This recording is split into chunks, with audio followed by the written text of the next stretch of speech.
Hello and welcome to Football 301. I'm your host, Nate Tice. Fun show for you guys today. We're going to be looking at defensive line and edge prospects, continuing our little deep dive, medium skim of draft prospects for the 2025 NFL Draft. We'll go position by position. Last week, Trevor Sikkema joined me for running backs and tight ends. A lot of fun there if you want to check out that episode.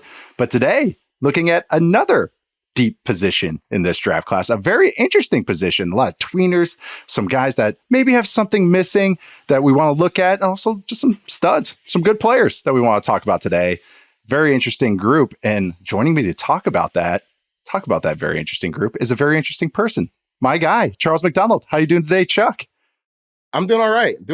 You know, having a little battle, I think, with my landlord to get him to come fix some things in my apartment.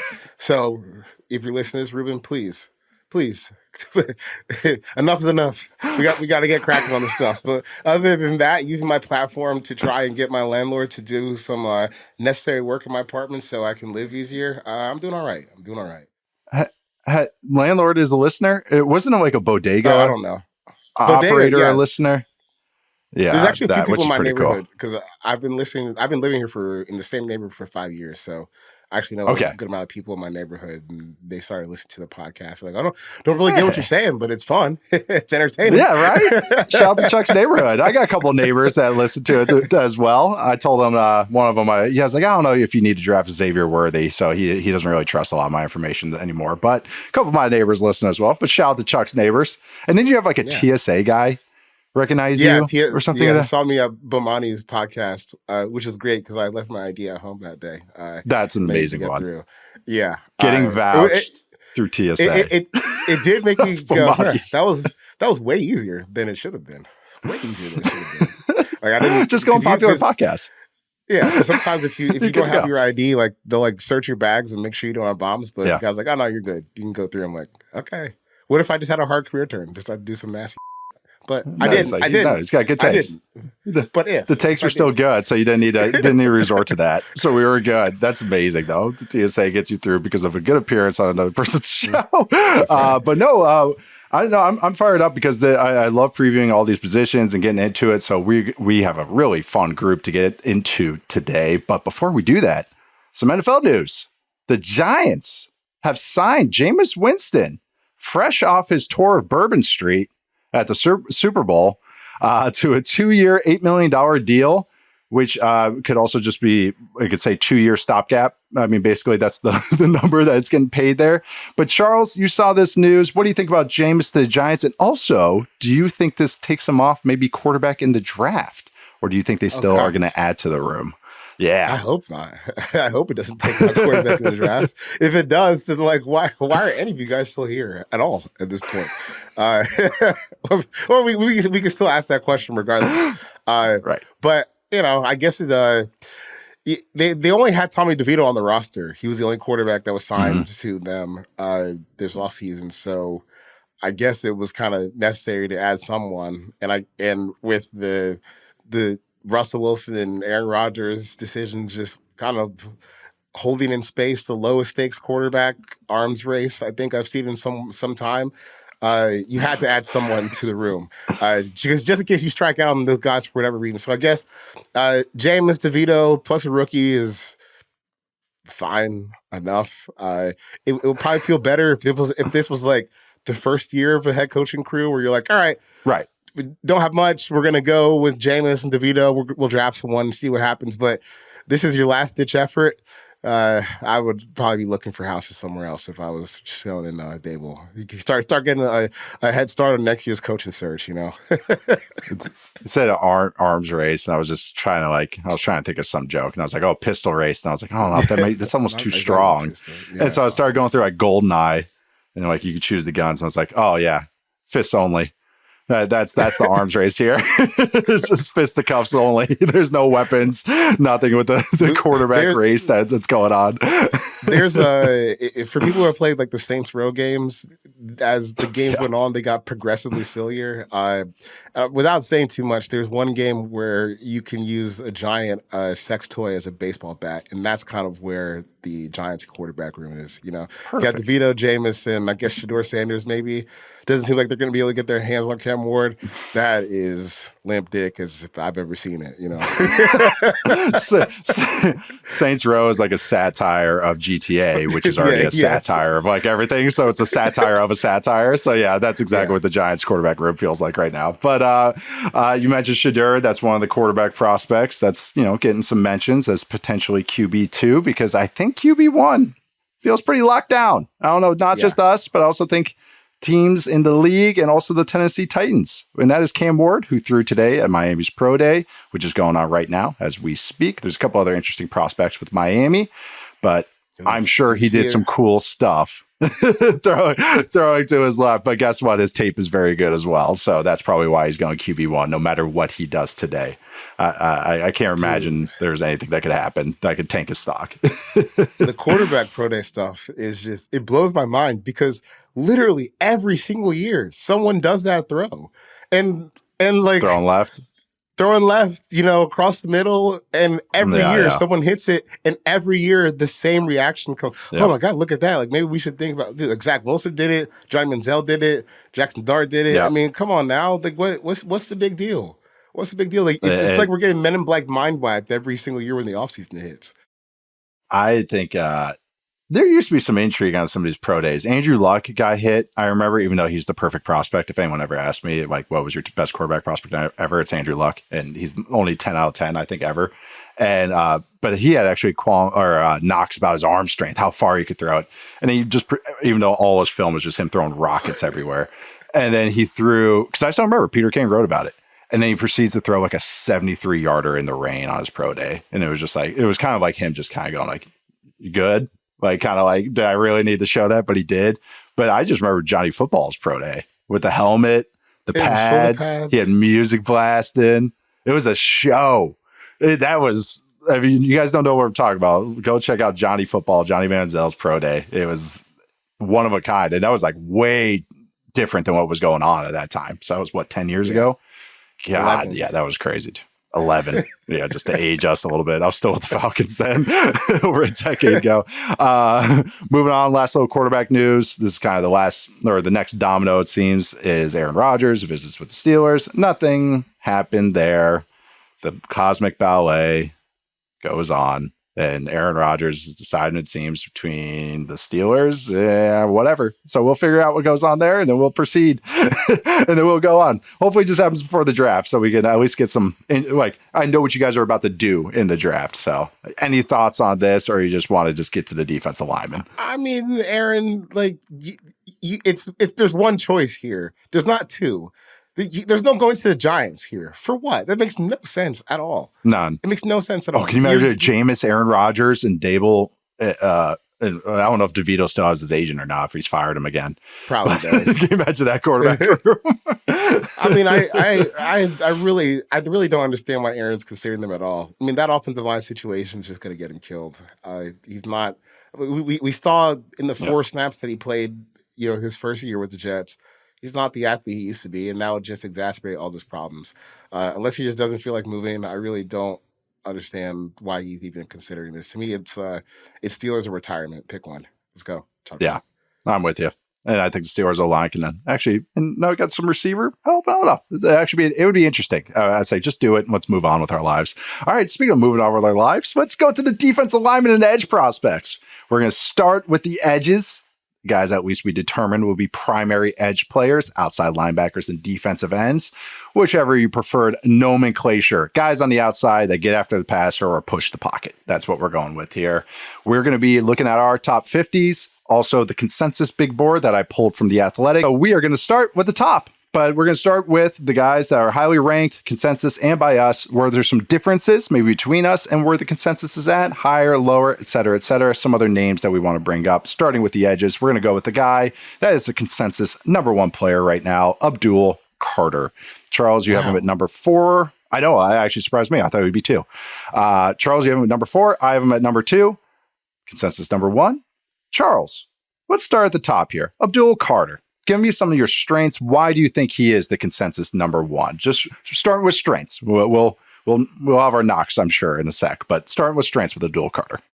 I think as far as the edge rushers in this draft, I think he's probably got the cleanest projection as far as being like a potential double-digit sack guy in the NFL. Yep. He's got the best get off. At least, how to be like a consistent part of his game in the class. Like, no, don't really have any concerns about what the athleticism looks like, even though we haven't seen him test.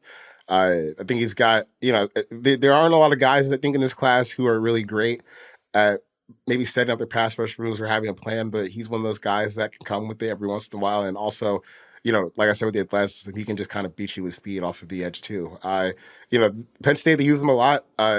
Maybe not like different positions off of like how Micah Parsons used to play off ball and stuff like that, but they would, shoot him inside on stunts and stuff like that, just to try and get him on the move. And he was pretty good against the run that way too. So I think the big selling point with him is just athleticism and how he can just catch offensive linemen. And really, it seems like a lot of players on the field just off guard with how quick he is off the ball and how smoothly he can move, through the gap. So that's the selling point. I just don't really think there are any other guys who move quite like that are also closer to being able to affect pass rush at the day one. So that's where he gets the nods. Is probably like the consensus number one pass rusher in this class.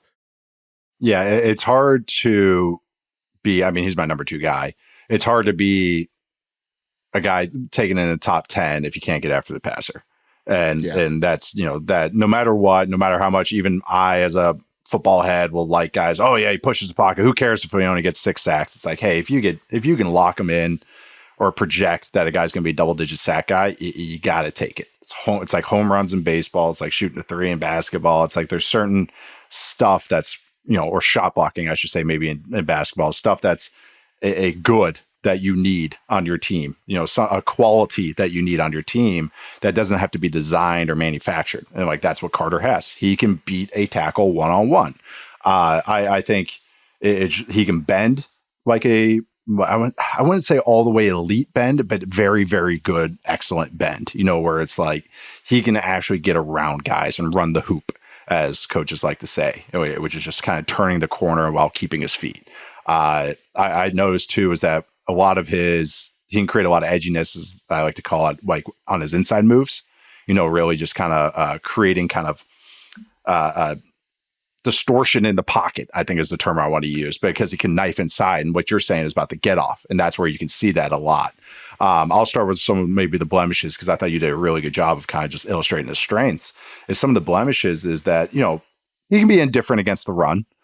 Which is a lot of edge defenders in college can be like that, and kind of take himself out of run plays, I think, because I just mentioned knifing inside, is that he can go rogue sometimes, and because he wants to get after the passer. And so he takes himself out of position, other guy, and they can get gashed for an explosive play. That's something that you can be taught. It's just, but that sometimes you need to kind of rein that in. And especially for a young player, because you got to go, and especially in the NFL, because NFL teams will take advantage of it even more. But I will say that was maybe the main thing that I noticed. I was like, all right, you're not awesome against the run. He's solid and he plays hard. It's just sometimes he goes rogue, and sometimes he can get overwhelmed by maybe some bigger guys, because that's not his strength of his game. His strength is to get after the passer. I think watching Chop Robinson has and watching how well Chop did as a rookie maybe has helped me with Carter a little bit, going like, okay, this can work like even better than maybe I had some blemishes with Robinson. Do you think that that's kind of fair, or maybe some comparisons to him? Yeah, I think that's fair, because honestly, I was when I was watching him, I was like tearing him with like the recent Penn State edge rushers, Micah too. I like Chop last year. I think Abdul is better than Chop. I do too. Abdul's not Micah Parsons though, right? He's not Micah Parsons. Well, because Micah was built just like a Micah's bull rushing guys too, like right on top of the speed stuff. Yeah, for lack of a better term, Micah's just built like a brick house. Like he's jacked. I would guess he's probably playing a good 20 pounds heavier than Abdul is, and he's just as fast, a lot stronger versus the run. Because sometimes people ask like, well, if Mykel was so good as a prospect, why did he drop? Like, well, come on, guys, you can just Google. You could just Google Micah Parsons Penn State controversy. They were out there. It wasn't like people weren't reporting on it. So it wasn't even on the field. Yeah, that's usually what it comes back to. Because I think on the field we were all kind of In agreement that agreement. was, an S tier rare football prospect, and he's playing like Ran like that a as well at the 4.38. NFL. Yes, and it plays like he ran a 4.38 on the field. Yes, and plays hard. Yes, yeah. No, it's great to bring up because they both were number 11. Abdul Carter was used both as off ball before he was primary as an edge player this year, which I actually think works to his benefit because in the NFL he'll get used as the off spinner. My comparison for Abdul Carter is Clay Matthews, who right, because just like a little indifferent against the run, but against the pass, and then like he got some bend, he plays hard, but can get overwhelmed sometimes. That was kind of what I went with, and Matthews got unlocked as a spinner. Just kind of beat like Zadarius Smith is used now. A spinner is the guy that winds up over the center of the guard, stand up, and kind of just you see a lot of primary pass rushers used as that. Any other thoughts on Carter? You want to move on to our next? I do think one thing that's promising about like my last point is he's got the frame to get bigger for sure. Like there's room. There's a lot of room on his body where you can pack on some weight, which he'll probably need. But I think just as like a first year player, I could see him being one of those like 25 tackles, 8 sack guys, where it's just like it's all coming on third down. Yes. While he gets a little stronger and used to the game. Yeah. Oh, they don't have his arm measurement. That's annoying. I was going to say, I didn't remember off the top of my head. He looks long. I thought he would be like 33 and change. But he's 6'3", 250. That's exactly how he looks. But all right, we'll move on to the guy that was actually my number 1 player going into the season. And it was projection, I'll admit then. But right now, he is currently, this is Mykel Williams from Georgia. He is 12 on the consensus board, 11 on Charles's board, and 11 on my board. So we're right in there, right with the consensus there. Charles, Mykel Williams, who plays for the Georgia Bulldogs, your favorite college team. You've had a lot of exposure to him. He was part of a rotation for much of his career, got more of a full-time role this year, but then also battled some injuries this year, most notably an ankle injury that he's still working back from. He only ran the 40 at his combine or at his pro day, and he's doing a special workout later in April. But Mykel Williams, Charles, what does he bring to the table? His strengths. Why is he your number 11 player on your board? And I'll get into why I had him as number 1 going into the season. It's just a real powerful, really powerful player. Like I see people get a little concerned about like the 4.76 he ran at the pro day. Which to me, I was like, I don't know. That seems like right in line with what you see on tape. He's not a guy who's winning like in super explosive, like off the edge ways, like maybe where you see Abdul Carter play. He's working through people. And I think that he's kind of got an interesting switch to the NFL because Georgia plays one of those funky, cheese type defenses. We're like, it is though. It's a money play defense. It is. That's exactly what it is. Like I hate watching the defense so much. Like when I go back and watch like Penn State's defense, I was like, man, this is how I feel how you should deploy a defensive line where you have 5 stars everywhere. Why are we holding the point of attack? Let's get after someone. But that's when with speed. When you have speed, right? You have 5-star DBs. Why are we playing off 8 yards every snap? Let's go. It's weird. Yeah. But I do think it helped Mykel maybe develop some skills that will help him win against NFL offensive linemen, because if he's not going to be a guy that wins with speed, he's going to win with power a lot. And he did play, some 4-eye for Georgia, where you're lined up with the inside shoulder of an offensive tackle. At 265, probably not going to be doing that a whole lot in the NFL, but at least you learn like how to take on maybe some heavier run blocking schemes than maybe you'll see out on the edge in the NFL, which is always helpful. But still, he's going to be a guy that wins with bull rushes, wins with power, wins with push pull, stuff like that. I think the Texas games are some of his best tape, because those are supposed to be guys who are going to get drafted. With Kellen Banks probably in the first top 50 picks. And some other guys were projected as offensive linemen to be drafted before the season. And he played really well against those guys. I thought you get to see the traits. I think the last thing I have on him is he's not like a super fast player, but he's explosive in a box. I think he's got some good flexibility. So I don't think he's ever going to be like, a 12-sack guy at the NFL, but always someone that's going to be a quality starter and someone that you want to have on your defensive line against the run and the pass. Yeah, I think I think his strength is his run defense. I think has like upside to being excellent at the NFL level, where it's a guy that you can't run at. Even if it's not the bendy, twitchy, gets the TFL, he just dominates tight ends and tackles and pushes them back. Like, I think that's his upside. The guy that's really been coming to mind is Justin Tuck. A guy that can really just push on the outside. And maybe Tuck had more rushing upside. He ended up being a double-digit sack guy. I think Mykel ends up being like a 6 to 8 sack guy. That's like his upside of that. But I think if you're a defense, I picture the Dennis Allen, Saints defenses. I'm picturing even Belichick defenses. I'm picturing those types of defenses that like pocket pushers as opposed to bendy guys. That this is your guy. And a guy that I think his tape is better than Walker, Trayvon Walker, who went number 1 a couple of years ago. I think they are similar style of players, but I think Williams' tape is better, even though, Walker tested like all-time rare athlete. I think Mykel is a very good athlete. And I think what you just said, his 40 is not up there, it's 4.7 and change, but his box explosiveness, 5 yards, which he hasn't done his jumps yet. And that's why I want to see, because I bet you his jumps are going to be good. And that means that translates to explosive playability. That translates to get off and force and power. And I think that's what he's going to thrive in. And I think he can continue to add stuff. I think he plays hard. I think he plays smart too. And I think Georgia's defense kind of makes you do that. But he's never really in a bad spot. He's never on the ground. He's never really getting moved off his spot 3 yards back. Like his worst plays are all still just like, okay. Like, you know what I mean? Like there's not just a lot of bad out there, where sometimes with these Project E type of guys, I'm like, we're going to talk about one in a sec, but some of these Project E guys, you're kind of like, oh man, there's like 7, 8, 10 bad plays, like where he is a net negative out there.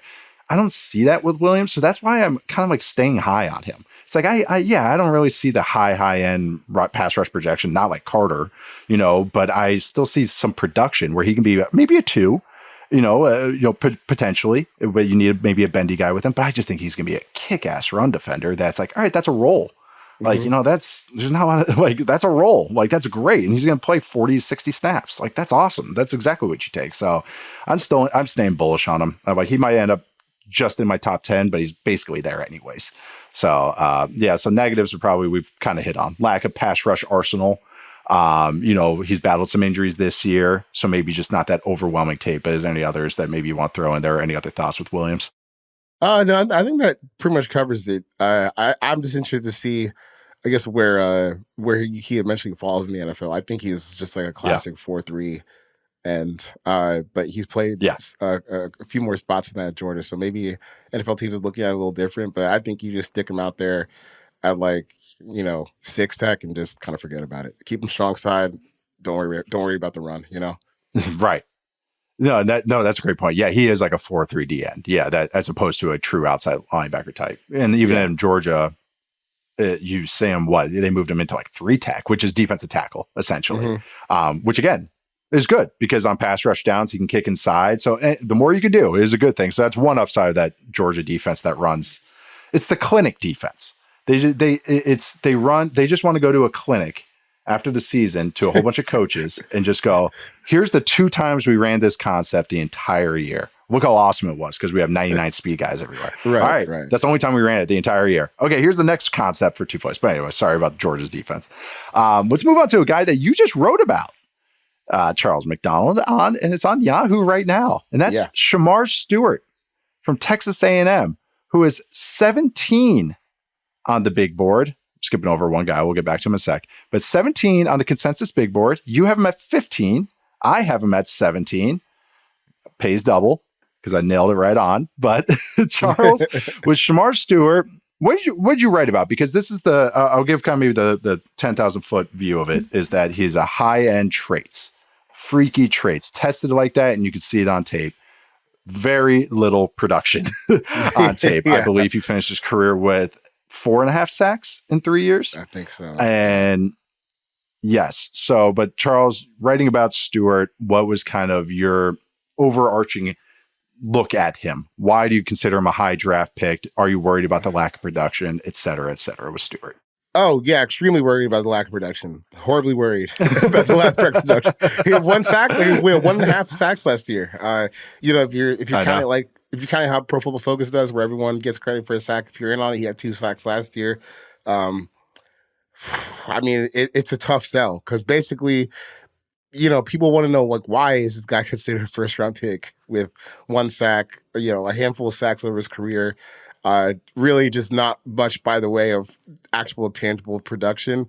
But, if there are spots or if there is a position, I guess, where you can kind of get away with ignoring some of the film and just looking at traits, defensive line is one of them. Maybe it might be the only position where you can just get away with this drafting straight off the combine.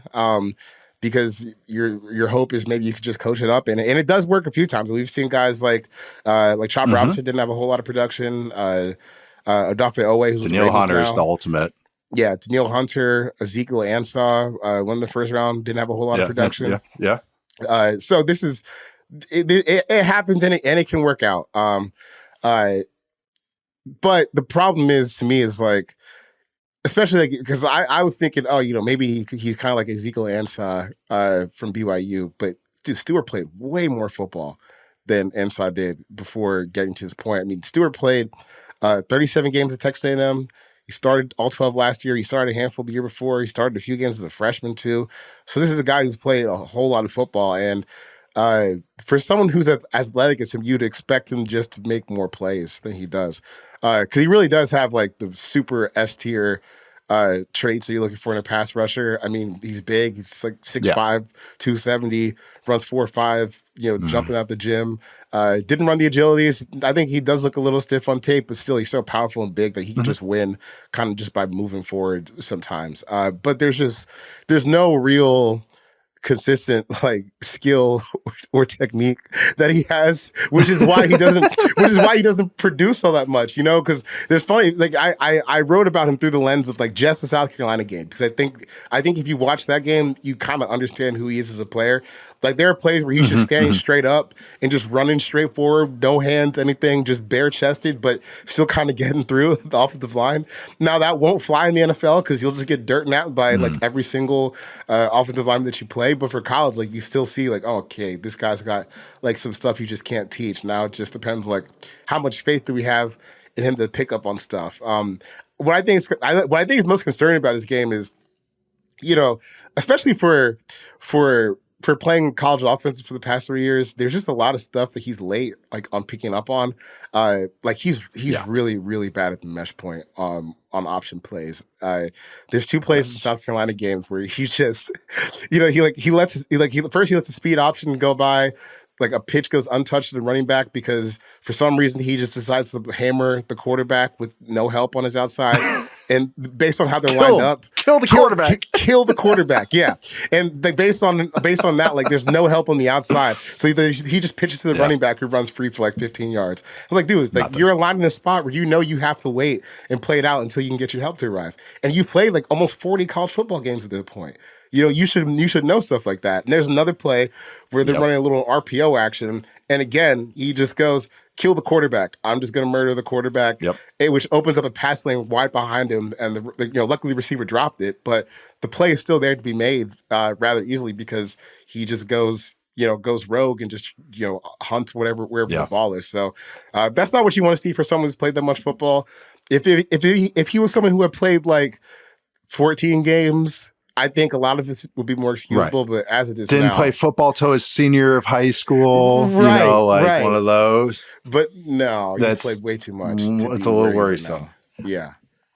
I know. I'm all about background, everything, every position, big size traits. Like that's how the NFL, it's the name of the game. Like as much as we want to talk about the size of your heart mattering, traits matter more than anything.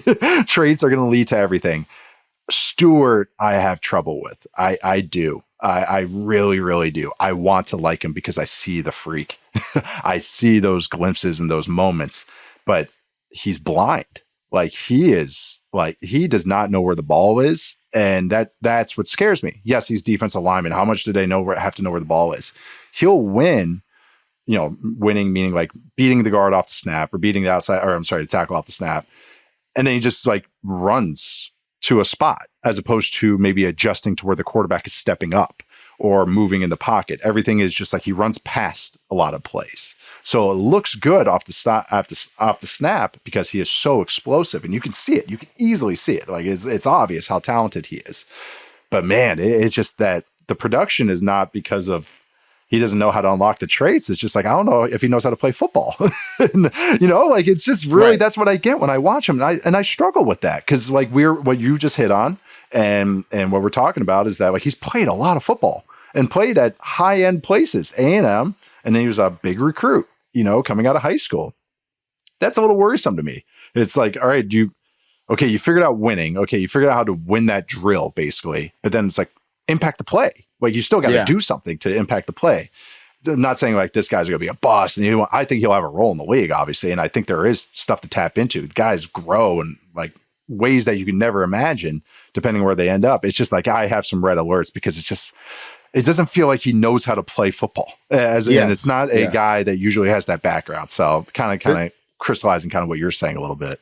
I think there's one play that I wrote about in the breakdown. There's a clip to it if you click on some of the hyperlinks where he's rushing against South Carolina and like the left tackle just kind of gets overwhelmed by his strength and his size, but like his hands are still inside. So like, technique wise he's winning, but he's just getting physically overwhelmed.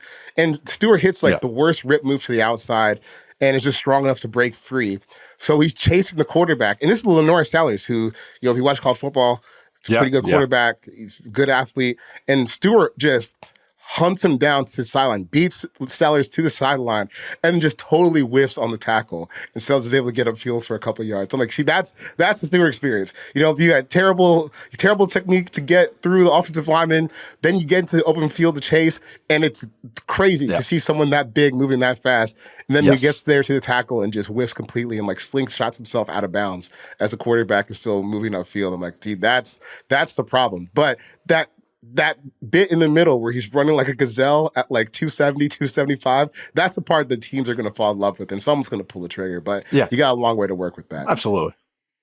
No, exactly. I think if you're comfortable with what he is, he's going to be okay. But if you're expecting, okay, drop this guy in, he's going to rip and roar, that scares me a little bit. So it's like fit matters more for him than others. And as far as maybe ecosystem with the coaches and situation, like I wouldn't want him to be your ace right away, but if you can guide him along, then maybe you unlock all that ability. But there's just some alarm bells with him, but he can run. He can fire off that football. Yeah. So that's what you have to balance. That's the name of the game. The last guy here before we get to our first break. And this is a guy who had a lot of production, led FBS in sacks last year with 17 and a half, I believe, off the top of my head. That is Mike Green, edge rusher from Marshall, transfer from Virginia. Some character issues happened there, but NFL teams don't seem overwhelmingly concerned about it from the few I've talked to, and also just from hearsay, but just have to mention it with his profile. But man, got some twitch to him, have some production. Even when Marshall played Ohio State, you can see Green standing out against high-end competition in Ohio State, who won the national championship and have some first-rounders on that offensive line. Mm-hmm. But Charles, watching Green here, he is the 14th player on consensus board, 13th on my board, 17th on your board, so right on the range there. What are some thoughts on Green? What does he bring to the table? Good athlete, but I really love the motor. Like, I think he just plays really hard. Which I think is it's important, especially for a guy with a background like him, because he's not like Shemar Stewart. He didn't play all these games in the SEC before he got to before you get to this point in the draft. Mike Green, he played a little bit at Virginia, transferred, ended up at Marshall after staying out a year, and then he played 26 games over the past 2 years. And this year, you really got to see a pop with him. I think he still got a way to go sometimes with some of the technique that he wants to use, especially I would say like winning on the outside. Sometimes it's just more speed than straight trying to come up with a plan. But that's okay because you can see that he still is growing as a player. He's still trying to figure some of this stuff out. Mm-hmm. and the fact that he was able to get 17 sacks, 23 tackles for loss last year. And it's not all just like fluff. Like, and when I say fluff, I mean like unblocked plays or plays where someone else is winning, he's cleaning up. Like he actually is extended plays where the quarterback's running around. Yeah. Right. Like he actually is like starting and finishing a lot of these plays, which I think is really encouraging. I don't know if I have like too many concerns about him outside of, is he like a number 2 instead of number 1, which is, I don't know how real of a concern it is when you're looking at like the top 20 in the draft, because the number 2 pass rusher is still someone that's a really valuable player up front. So I think he's definitely a first round pick all the way. Maybe his floor is like just a little bit lower, but still, you're talking about someone that still has a lot of room to grow, that has a lot of tangible production. Yeah. I don't think he's had his pro day workout yet, because I feel like I would have seen it. Maybe he has, and I've just missed it. So. But I know he didn't work out at the combine. He was nursing an injury, so hopefully we can get some numbers on him still, because I think that would be really interesting, just like to complete his. His draft journey. Because I think when you're looking at some of these small school guys, it's not just defensive line, but kind of across the board, where you're looking at, okay, did you play well against your competition? Like you can check that as a box yet. Because not even just the 17 sacks, he had, another 84 tackles to go along with it. So this is a pretty high impact player.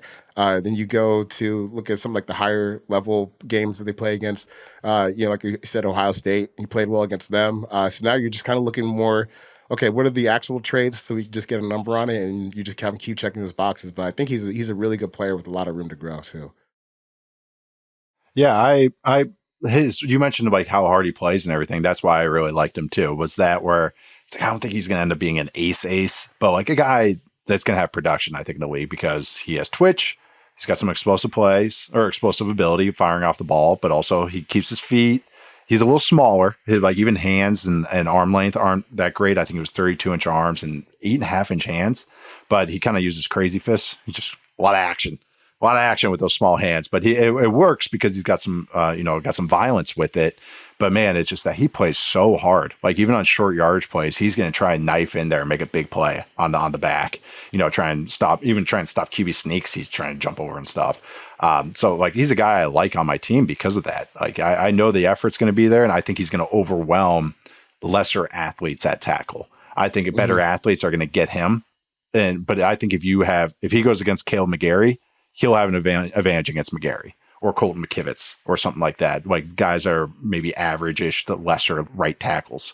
But I think maybe the real athletes, the real elite guys are going to get him, which is like most edge prospects. Otherwise, the guy would be the number 1 pick.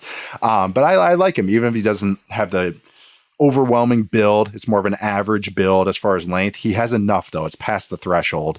But man, it's just, you can get after the passer. That is something that's going to get drafted. Teams are comfortable with the character stuff. I think he easily goes in the top 20. Kind of where we kind of have him slotted, I could see. But I think this guy could be definitely a high-end number 2 that like has a role. And even if he gets overwhelmed by bigger, better tackles and stuff, that I think because he plays so hard, he's going to help out against the run too. So I could just see a role for him pretty easily because he plays hard and he has some twitch. Like that kind of just translates, and it just helps that you can point out some production too. You want the lesser school guys or the lesser schools. I'm sorry about that term. The smaller school guys. Losers. Marshall. Yeah, the smaller school guy. I used to think Marshall was the coolest school ever when I was growing up because of Moss and Chad Pennington and Byron Leftwich. Only association I had with it at all. Only so I thought they won a bunch of games. I thought they were the coolest school ever growing up. So who's the we had a run back? Doug Chapman, running back from Marshall, the Vikings as well. But man, just looking at this guy, like his tape was a lot of fun to watch. It's like it's not perfect. He has stuff to clean up, but energy and speed that's gonna translate to the NFL, I think. All right. We're going to wrap up that first section of the edges, and we'll come right back with some more after the break. All right. We are back. We're going to go with a guy that maybe we're a little lower on the consensus. Oh, real quick. My little comparison for Mike Green was Whitney Merciless. Merciless was a little longer. But but as far as the style, violent play style, hands and everything. Yeah, I love Whitney. He was a great player. Got some pass rushers. I know, really good player. Yeah, kind of rose up too late in the draft process too, or throughout his last season, I should say, Illinois. But we're going to go with a guy that we're both a little lower on the consensus, and I might even drop him a little further after kind of just watching him even a little bit more this week. That is James Pearce Jr., edge rusher from Tennessee. The consensus is he is the 19th player overall. Charles has him at 30. I have him at 37. So like I said, a little bit lower. But James Pearce Jr., we'll start with the upside here. He tested well. He ran very fast at the combine. Speed is the name of his game. What do you think of James Pearce Jr., Charles? And maybe this one we'll just go with maybe more of a negative tint.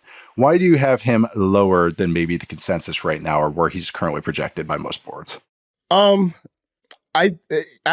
talked about athleticism to start the show, and I think sometimes like especially with defensive line, someone's combine, it gives you just such a good glimpse to who they are as a player.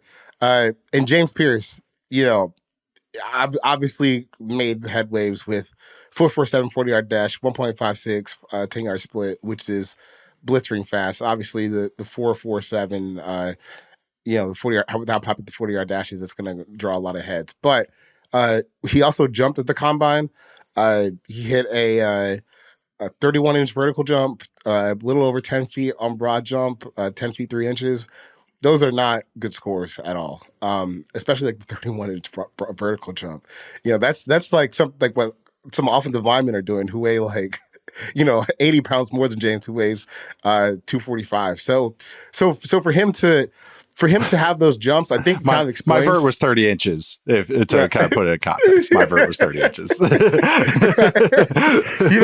So and not to spite your athleticism, but maybe you want James Pearce to be jumped a little higher than that. Yeah, I would. So, but I think that also just like perfectly details his game, because when you look at the jumps, it's usually like explosion through contact is what that can kind of measure sometimes, like how explosive guys are in their lower body. And he's not that explosive like when it comes to actually playing against offensive tackles and having to big, strong, mighty football player, which you really have to do, especially at defensive line. But when he's given a runway, and maybe they put him in some techniques where he's got some space to work off the line of scrimmage, or have some space to work and move to the outside and beat people with speed. Like, yeah, that's probably where his best stuff is at. And that's where you see like the 4.4 shine, when he can kind of get a little runway and use his speed and really threaten people off of the edge. But that's kind of just like the profile of, to me, it's kind of like the profile of like a situational pass rusher. Not someone that can play all three downs. And it's not even really someone that can probably go toe-to-toe with like another team's best offensive lineman, because if you're lacking from like an explosive standpoint, well, the best offensive tackles in the league are not at all. Like, they'll just grab you and just throw you on the ground every other play. Right. Which is kind of makes his projection interesting, because obviously someone like him, the production in the past has been there. And also, I think, for people who picked up that college football game last summer, he was one of the best players in the game and an absolute terror to play with. So, I also think that kind of helped his stock a little bit, in the same way that it helped me know that Devin Neal was someone to watch from Kansas, the running back. Hey, yeah. Wildcat wonder in that game. Yeah, he's incredible. But, you kind of have like all these things with James Pearce, and there was kind of a mythology about him that wasn't quite matching what happens on tape. Yeah. But I don't really know if this offseason has done a lot for the casual fan to kind of dissuade the mythology around him, because he did run that 4.47, which is obviously incredible time for someone who's over 240 pounds. It's just the rest of the profile shows someone that this is probably not an ace pass rusher in the NFL like maybe he's being made out to be. Yeah, his profile, and I'm glad he brought up the combine testing, because he ran very fast. He ran a 4.47.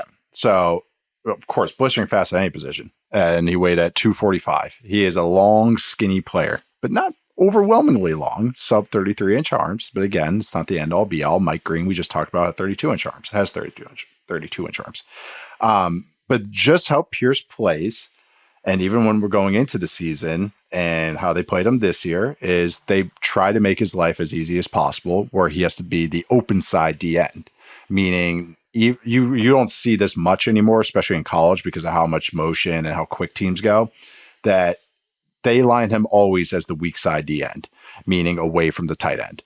So they always want to give him an open side to attack. And it's really funny watching them because they'll shift. You'll see offenses shift, and then you'll see the entire Tennessee defense shift sides to make sure he has the most advantageous role. And I just think a lot of it was like he doesn't have a lot of impact plays against the run. Sometimes he knifes inside on some, and it's okay. But I'm glad you brought up the jumps because he is fast, and you can see the speed. Like there's plays of him dropping the coverage where he has an interception. You see him riding out with the ball in his hands or striding out with the ball in his hands. It's just he's not very explosive and powerful. So it's just like this speedy finesse rusher that the moves aren't really good. But he doesn't have that explosive ability because as soon as he gets contact, it's like the offensive lineman can just control him because it's just, okay, he runs into me, I control that. Okay, I latch on. If I have the strength, I can just control him. And I just think a lot of times that it's like that's how he plays. And like when he only has a 31-inch vert, I'm like, oh, there it is. That's exactly how he plays. He's a speed rusher, like literally so, where there's not enough power and not enough, just other things that he does to impact the game. And you watch whole games and you just don't feel like he makes a play. And that scares me when it's like, man, this profile, at least what he's projected to be or what you hope to be optimistically, is a guy that's just like impacting the passer. And like, at least he's getting close to getting home. And he has stats, but there's kind of some gimmies to those stats as well with Pearce.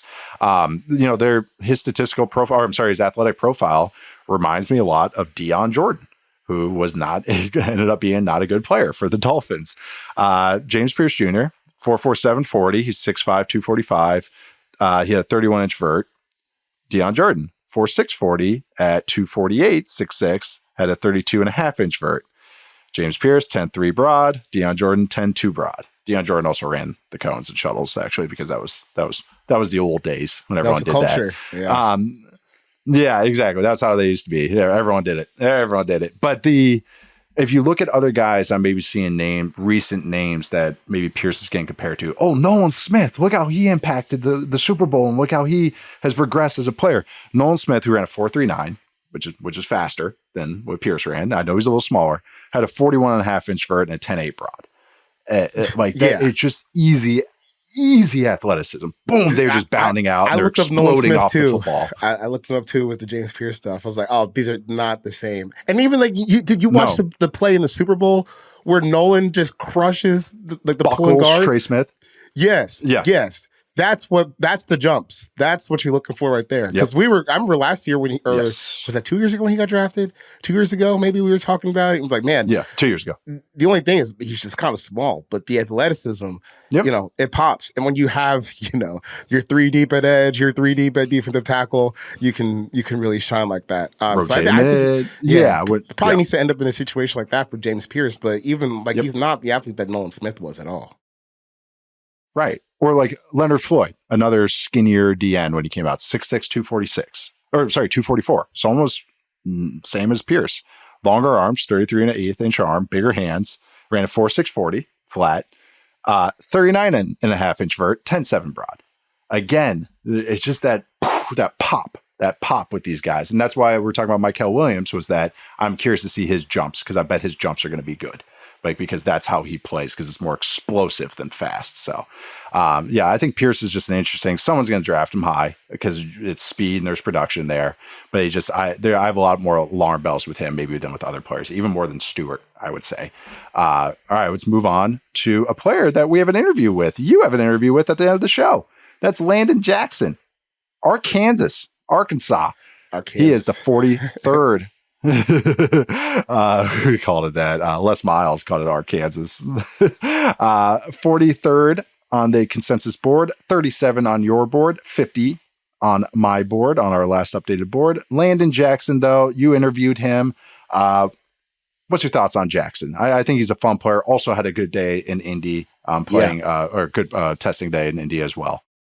Yeah, he had a really good workout in Indy. Honestly, maybe when I looked at his workout, made me go revisit the tape before the interview, because I was just like, because I kind of watched him in passing. I hadn't dove too deep into it, and then we saw the combine. It's 265. Ran like a high or a low 4.6. Jumped out the gym. I mean, he had a really, really good workout. So I went back to the tape, and it actually shows. I think the game they played against Tennessee last year might be his best game from just looking at pass rush traits that he has. And he's a guy that was asked to do a lot at Arkansas's defensive line. I think he played a little bit heavier than he actually ran at the combine. But you can still see the bend, you can see the burst. I think he's like just a really solid long-term starter in the NFL. And like he's a guy, I kind of think he could maybe, if everything goes right for him, he could max out as like a 1B kind of guy on the edge. But just how he is right now, you're talking about a guy who's got some production, played, everywhere from 3 tech to like way outside on the edge for Arkansas's defensive line. And I think that's going to play for him in the NFL. I think the positional versatility is just going to make his job, or make teams want him more. And just really, really high floor player, I think, who's played a lot of snaps over the past few years. Yeah, no, I keep picking him with like Ravens. I don't know. He feels like a Raven to me, where it's just that he can do some things, especially as a pass rusher, and like he can contribute that way. He plays like he's a smart player. I think you can just use him in a lot of ways. There's some bend as far as like running the hoop. Talked about that with some other guys, where he'll kind of end up on the ground a little bit when he has to turn the corner. So maybe there's some flexibility stuff, but I mean, he's got some speed, he's got some power, he plays hard. I think he plays smart. The term, I usually use this for other positions, but he just seems useful to me. But I just can see him having a nice role for a lot of teams. I don't know if he could be a high-end guy, but I think, man, if this guy's in your top 3 defensive linemen, you're doing okay on your team. Right. And where he can play a lot of snaps and give you a lot of winning snaps. Yeah, so I like Jackson a lot. I have him what did you say? I'm like, that's what I was thinking. Like, if you're in a spot where this guy's like your 3rd best defensive lineman, you're killing it. Because he's just easy starter to me. And they got a lot of traits to like. I think for him, it's just going to be deciding what body type he's comfortable at, because he's done a lot over his career, and I think it shows because at times he can be like solid but like master of none type of player. But if he can just solidify into a body type where that's on the edge, or maybe play a little bit more inside at like 280 and just get good at that maybe that's where you can unlock the best parts of his play in the NFL. Yep. Yeah. Where we move him around. He could be really weaponized on maybe those like sub rush sets, NASCAR sets, or pass rush groups or anything like that. Yeah. I like Jackson. He's a guy. I've kind of kept him in this range the entire process. He's been like somewhere between like 38-50 for me the entire process. And so I kind of feel good about, a second rounder with Jackson. I feel like he could be a good player, good contributor for some teams. There's 2 Ohio State guys I'm going to ask. And I'm just basically going to ask which one you prefer, because I feel like it's just like you can tell a lot of people's preferences on which of these guys prefer. You got Jack Sawyer, who's 54 on the consensus board, 46 on your board, 44 on my board, and then JT Tuimoloau, who is 52 on the consensus board, 41 on your board, 45 on my board. Everybody has them in the same range. I feel like I've been talking about these guys for 2 years now because I thought they're going to come out in last year's class. I'm just going to say my question, just to sum up these 2, which one of them would you prefer if you were to draft one in the second round, and why? It's kind of tough. All right. Right. Yeah. Because I think they grade out pretty similar to me. But I think I would take JT. I think he's just a little bit more powerful. Because to me, Jack is a guy. Maybe his winning like in the NFL is probably gonna be a little bit more skill based than other guys. Because I don't think he's a great athlete, which to me kind of limits the some of the ceiling sometimes. To me, and I hate getting lazy with some of these same school comparisons and also same race comparisons. But when I was watching Jack Sawyer, I was like, Sam Hubbard again, kind of not a super great athlete, just needs a little arm brace, right? Yeah. Not a super great athlete, but still like clear, projectable NFL player that you want as a part of defensive line rotation. I just think maybe JT has a little bit of a higher floor for moving forward, but they're both quality players. Like if I was like at the bottom of the second round and I'm like, I need one of these guys and one got picked right before me, I wouldn't really be tripping about having to take the other guys. How I feel about it. Yeah, I like that. I think JT is a good little pocket pusher. I can see his role. I think every mock I had last year was going to the Saints or something like that. And then Sawyer, the argument for Sawyer, you kind of nailed on it too. I think he is kind of a jack of all trades. He did more last year in previous years where they used him a little bit more along the front. Where I felt more he was more primary edge, this player. That's always been his main role, but it kind of just was a little more creative with him in the past. His big blemish is, like you mentioned, not an elite athlete, not even a very good athlete. I'd say above average, adequate for NFL athletes, but also has short arms, which is scary to me. Because I think what you just mentioned was skill based, and I think that's a perfect way to describe him. He has to win off skill and know how, and he's got some strength and he's got some quickness to him, but like it's just gonna he'll get overwhelmed by like the bigger and better tackles. But I don't know. I like him. Another guy that I would describe as useful. I've always just kind of liked Sawyer's game. Everyone's kind of saying that, the college football playoff is what's hyping him up. It's like, no, he's always been just a good, solid player. Like I've had him as projected as a second rounder for about 2 years now. And I just feel like I'm going to stay with it. But no, I like both of these guys. I think both are going to be solid pros. And like where they're projected is exactly where I think they should be projected. All right. We've nailed a lot of edge guys. So I'll try and wrap this up real quick. We'll talk about Jalen Walker from Georgia next week when we talk about linebackers and DBs. I think we both really like Walker. He's 10 on the consensus, 7 on my big board, 14 on your big board. I think we both really like him. I think he's a fun discussion. So we'll talk about him next week. Really want to wrap this up though. We each have one player in our top 50 that the other does not have in our top 50. For you, that is Princely Umanmielen from Ole Miss, who is 65 on the consensus board, 39 on your board. Give me kind of just the high points, why you have him in your top 50, and maybe why you can see the consensus being a little lower on him. Yeah, I think I thought the Ole Miss defensive line coach did a tremendous job this year coaching up some of those guys. I thought Princely maybe showed the most ability to like translate some stuff you see in practice onto the field. I was not surprised with the combine at all. Not a great athlete, but I think he just, for lack of a better term, just knows how to play football pretty well. Right. So I think like I said, I don't think he's going to be ever gonna, like someone's edge one, like lead off pass rusher, but someone who just kind of understands the game, knows how to ledger himself, be a productive player that's going to play. So, in a league where you can always use more defensive linemen, I think to me it's kind of similar. It's like where Jack Sawyer is. For a league where you always use defensive linemen to get off the passer. I think Princely plays in the second round. First round's a little rich to me, but in the second round, find someone who maybe could get you like 5-6 sacks as a rookie. That's pretty solid. Yeah, I like that. That was, I butchered his name, but that was good. Good little summary of him. I don't know how to say it either, to be honest with you. So.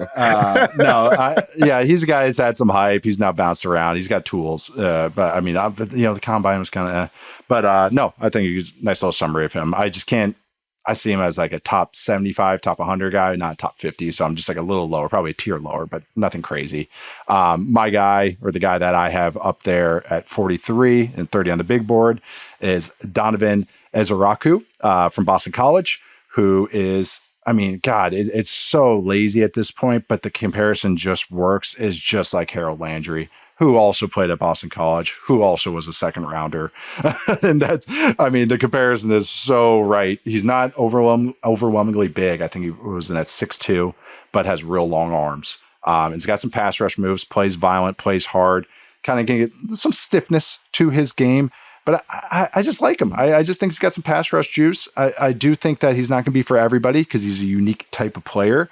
But I mean, I think you can do a lot worse in the early half of the second round. So I'm probably going to stay right here at 43, maybe goes up to 40, give that little range on my board. But I just like him because I just think he's got some pass rush juice, even if he's just kind of a unique type. And I get maybe there's not just that excellent athlete, more of like a good athlete that can maybe kind of limit some of the upside if you're undersized. The last thing, any other guys that you want to throw in here? Just to say you plant your flag on, just kind of one last guy. Mine's Braden Swinson from LSU. That's a good one. I gotta give him a little shout out, a little underrated. He'll make my top 50 next time on the update. My little one-liner on him. Long, has lane, some twitch bend, plays hard, dominates tight ends, which you always want to see. And, he gets after the passer and he can play the run. I think his best football is going forward. I really like Swinson. So wanted to give him a little shout out. But any other ones, or we're gonna move on to the big boys? No, not really. Honestly, no. I was gonna say maybe Jordan Birch from Oregon. So another guy is kind of solid, but honestly, all the guys we talked about today, I don't really have too much interest in guys beyond them. Like I do like Swinson, but that's kind of like the end of where my intrigue is at with this class. That's it. Yeah, that's the tier break for me. I think is the guys we talked about, and then Swinson. The other guy would be Nick Scorton, who was a top 10 player for me going into the season. He was a transfer from Purdue, ended up at A&M. Not on either of our big boards, was the consensus 36th player right now. Just didn't do anything. He had a sweet inside spin move, and I didn't get to see it much this year. I don't know. He's a curious case. Maybe his 2023 tape does it for somebody, but he just didn't really show up on film this year. So he'll make my top 100, but yeah, I don't know what to do with him. He was a top 10 player for me pretty easy. He's really young. So I want to bring up Mykel Williams, also really young. Want to bring him up as well. Stewart as well. But yeah, I just had to bring his name up because I just wrote it right here in our notes, the curious case of Nick Scorton, because I don't know what to do with him right now. But he's 36 on the consensus board still, so hasn't dropped off too much, I guess. Yeah, he just wasn't built for the position he was playing. Weirdly, like I thought he just looked too heavy to be playing on the edge. When he did. I think he was close to be built to like a 3 technique this season. So I got a little big on him, but I didn't like watching the tape at all. I just didn't think it made any sense that he cause I didn't watch him before this season. So when I tuned in this year, tape was good, man. Okay, I gotta check that out because I watched this year. I was like, why would I even bother drafting this guy? To be honest with you, but I'll have to go back and check it out because if he just had one bad year, which he definitely did, like I said, like I looked at the tape, was like, this guy's he's built like a 3 technique, like an undersized 3 technique, and he's playing out on the edge, and he's not like the kind of rare athlete where you're like, oh, you can be kind of like a chubby 280, but you're still playing on the edge. Like kind of like Elijah Cansey was a couple years ago, where you could feasibly look at it and be like, okay, you're built like this, but we can move you around. Now he's gonna have to pick something or like quickly, because that was not a great year for him to end things off on. We're gonna go to our last break, and we're gonna come back with the big boys, the defensive tackles. All right, we are back. Defensive tackles, defensive linemen, as we just label them as, nose tackles, defensive tackles, interior DNs, 1 techs, 3 techs, 4 eyes, which is a 3-4 defensive end, all that good stuff. We're going to start with the guy that is the consensus number 1 defensive tackle, number 4 overall on the consensus big board. That is Mason Graham from Michigan. He is number 7 on your big board, number 8 on mine. Charles, with Graham, maybe a little drop off from 2023 to 2024. I would say his 2023 tape was pretty much outright dominant, while 2024 some flashes more than sustained play maybe. Battled some injuries as well as just it felt like a post-Harbaugh hangover that people had in Michigan this year. But with Mason Graham, why is he 7 on your big board? Why is he considered probably defensive tackle 1? Not probably, is defensive tackle 1 in this class. I mean, he's a really special player. I think it's the movement skills are really what pop out on tape. Because he's a strong guy, he can be stout, when things are coming right at him. But like the ability to just kind of like create space when create space in the phone booth, and be able to wiggle its way up the field and still be explosive through it. Like that to me is pretty rare stuff. And even with like the injury, what was the ankle injury that he was camping with all season? I don't remember exactly. Even with that, you can still see a lot of the explosive ability, just to be a difference maker on the defensive line. Like I think even the Texas game this year was a pretty good game for him and his teammate Kenneth Grant, just to show. It's funny because we keep talking about like the Texas offensive line being good, and then every time I come back to draft stuff, I'm like, man, the game against Texas, they were really good. The best games are against Texas. Texas, right? I know. I'm with you. Yeah, I think that might even be true for like the Ohio State guys too. Where the best games were against Texas.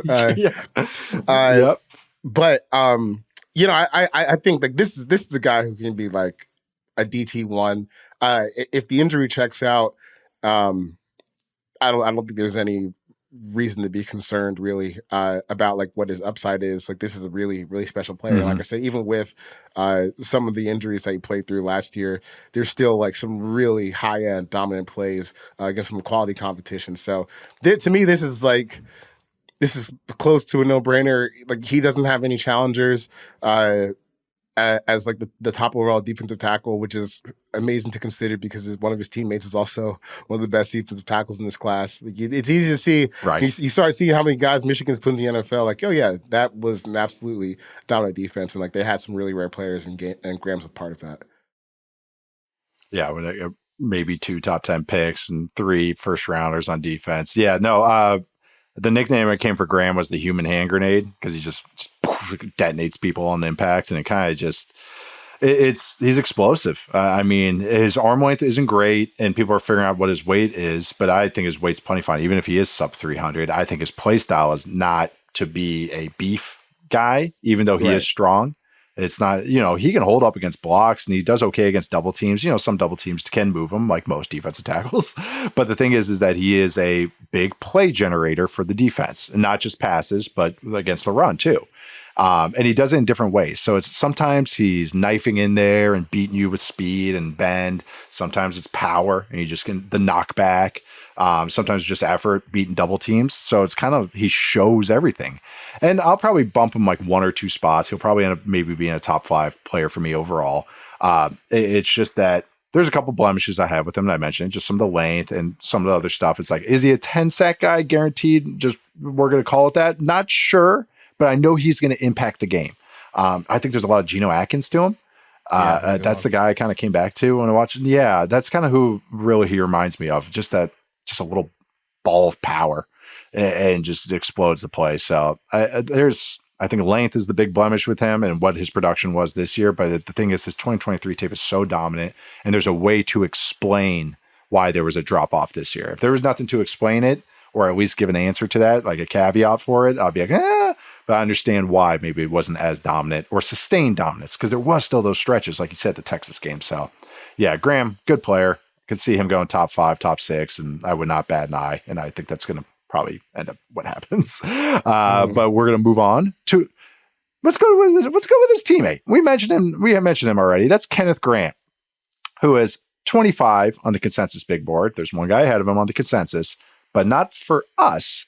He is 25 on your big board, which matches, and 19 on my big board. There's a couple guys below that, so we'll talk about those in a second. Actually, another guy ahead. We'll talk about that in a second as well. But Kenneth Grant, I think we would both say this is we're talking about defensive line techniques, but Mason Graham is more, I would say, a 3 tech at the NFL level, and a pat on rush downs. He moves inside to a 1 tech. So that's like a true defensive tackle through outside the guard. Kenneth Grant, though, more probably a nose tackle, more over the center and the inside shoulder of the guard, a true space-eating type. But I think Grant has a little bit more to his game, and I think you agree. I think you've been pretty bullish on Grant. I don't want to put words in your mouth, but been pretty bullish on Grant as well. So, but yeah, why is Grant 25 on your big board, and kind of speak to his game as well, Charles? He's to me like if I needed to fix my run defense, this is maybe the first place I would look in the draft. Because to me, he's just set it and forget it. Nose tackle, 1 tech. I think he's explosive enough to play 3 tech on like some rundowns, not on pass downs, because he does have like that ability to have like a really strong get off, which is crazy for someone of his size. 330 plus is probably what he's going to play at.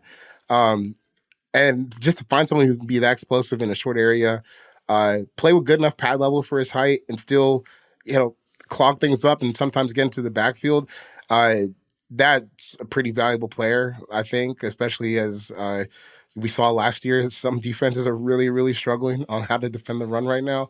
So just to plug someone that big, that athletic, and someone who has some pass rush upside, it's not going to be his main thing.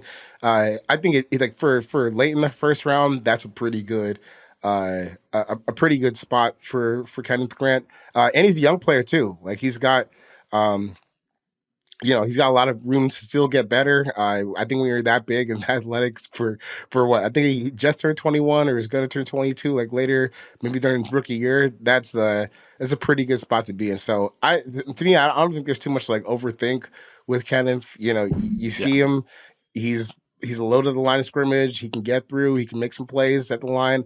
And I think he's got some real juice to his game that a good defensive line coach will be able to build off of. So I'm a fan of his game. I've liked him a ton all season. Like I said before, I think set it and forget it. And you fix your defense a lot day one by having Kenneth Grant on your roster.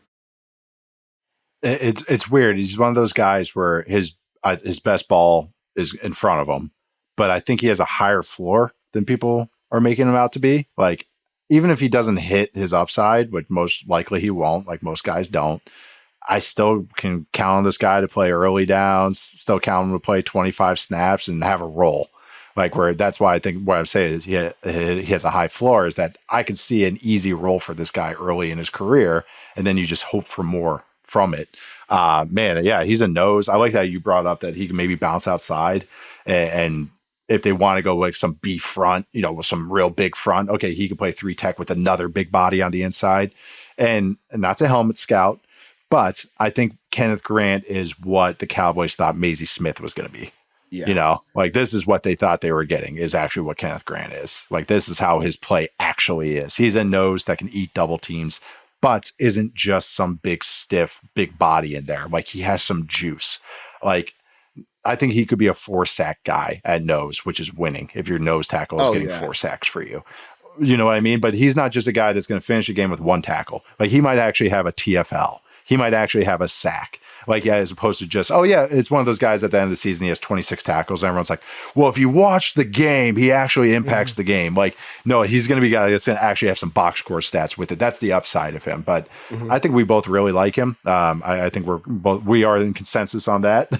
I think that I just like him. There's something to him. He's got some length, 33.5-inch arms, big hands, and he plays hard enough. There's not like that effort with some big guys where I'm like, man, this guy's sloppy. I'm scared once he gets some NFL money. There's none of that either. It's just that maybe it's just more you just got to get it all going. It's just been splashes right now, but I like him a lot. I'll go with a guy that's higher on the consensus than Grant, but you and I are actually pretty low on this guy relatively. That's Walter Nolen from Ole Miss. These Ole Miss guys, man. Well, he is 21st on the consensus board, 45th on yours, 39 on mine. Walter Nolen. So we'll have a -10 on this one. Why are you maybe a little lower than consensus? I would say a lot lower than consensus. I am too. I'm not throwing you under a bus here. Than on Walter Nolen compared to the consensus. I guess my question here with Walter is, like, what's the trump card? Like, what's the one trait you're looking at that's got you really excited that would make you want to take him in the top 20? Because, for guys like Mason Graham and Kenneth Grant, I feel like pretty easy to point out. It's pops. Like, you don't have to watch that much to see it, to get it.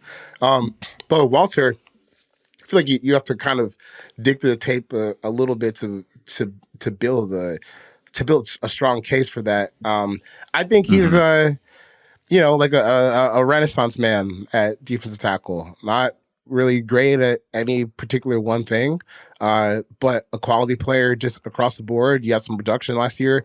I don't want to, sneeze at or throw away 14 TFLs last year. That's a pretty good number to have.